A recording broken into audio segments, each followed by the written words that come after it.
Gordon paid an enormous amount to be Sodor's first 462 configuration engine, much bigger than any other engine at the time. We were terrified that fat shite would make us fire up that huge engine. We were shocked to discover he had insisted on being able to work on the railway. So, one night, after the regular staff had finished for the day, fat some of the rail staff and I fired up the engine. As usual, these experiments were filmed. This footage has never been broadcast before. Dr. Ruth and I filmed it all. It might be a bit shaky, it was handheld. At first, Gordon complained about the heat. Then that turned to pleas to douse the fire. But that fat bastard held us back. He wanted to see what would happen.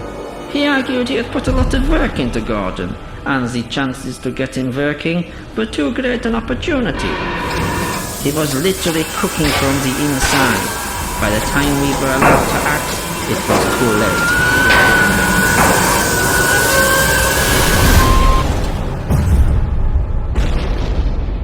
I wasn't as near to him as some of them. All I could do was run. I was lucky to get away with some singed clothes.